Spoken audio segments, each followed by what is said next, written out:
अस्सलाम वालेकुम dear student. आज हमने इसके एमसीक्यूज़ करने हैं और साथ में शॉर्ट क्वेश्चन करने हैं इस चैप्टर के।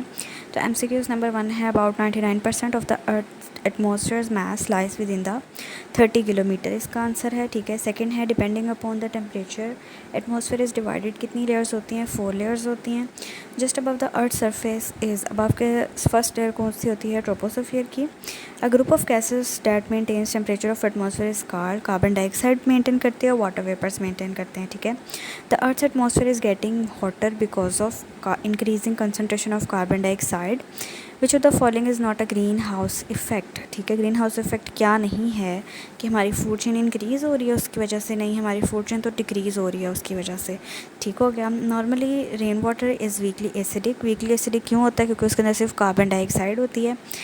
Building are being damaged by acid rain because it attacks, किस पे अटैक करती है? कैल्शियम कार्बोनेट के ऊपर अटैक करती है। Acid rain affects the aquatic life by clogging fish gills because of aluminium की वजह से फिश गिल्स जो हैं वो क्लोग हो जाते हैं। Ozone is beneficial for us as it absorbs UV radiations. ठीक है। Which one of the following is not an air pollutant. Ozone एक एयर पोल्यूटेंट एज सच नहीं है। ठीक है। Iron and steel structures are damaged by sulphur dioxide. Infrared radiations emitted by the earth are absorbed by carbon dioxide and water. Global warming causes rising of the sea level. The cause of global warming is, global warming का cause हमें पता है carbon dioxide है।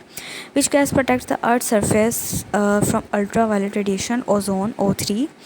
And effects of ozone depletion are following except the one. ठीक है। Ozone depletion के effects क्या हैं? इन्फेक्शन डिजीज़ होती है, स्किन कैंसर भी होता है, क्लाइमेट चेंजेस भी आते हैं, लेकिन क्रॉप की प्रोडक्शन इंक्रीज़ नहीं होती, डिक्रीज़ हो रही होती है।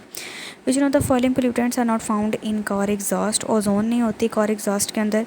The process by which atmospheric nitrogen is turned into nitrates in the soil is called fixing. Nitrogen fixing के थ्रू जो है वो सॉइल नाइट्रोजन को फिक्स करती है atmospheric. Global warming is because of infra radiation absorb हो रही होती हैं अर्थ की सरफेस के ऊपर।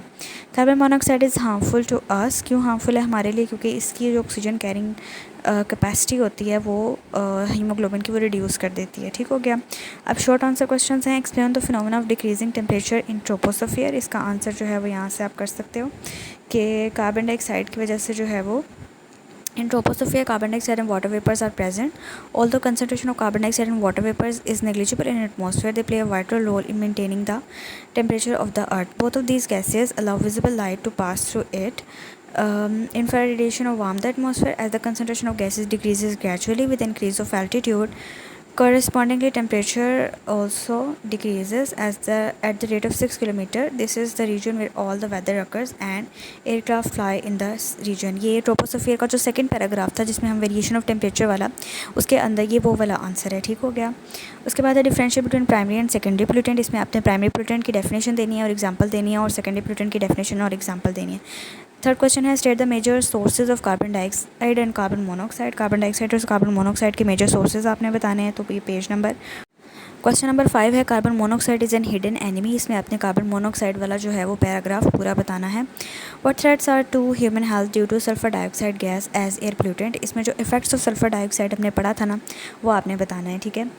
और which air pollutant is produced on aerobic decomposition of organic matter. Carbon monoxide produce होती है। इसमें आप विच को काट के और एयर पोल्यूटेंट काट के तो आप लिखोगे carbon monoxide is produce by anaerobic decomposition of organic matter. How acid rain increases the acidity of soil. Acid rain किस तरह से सॉइल की एसिडिटी को इंक्रीज़ करती है। इसमें जो था हमने इफेक्ट्स ऑफ एसिड रेन के अंदर जो एसिडिटी ऑफ सॉइल वाला पॉइंट था वो आपने लिखना है।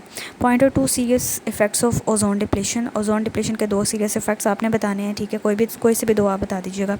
How ozone layer farms in stratosphere. इसमें जो हमने फार्मेशन वाला और कंसंट्रेशन वाला पैराग्राफ पढ़ा था ना ओजोन डिप्लेशन वाले टॉपिक के अंदर, ठीक है, वो आपने करना है। ठीक है।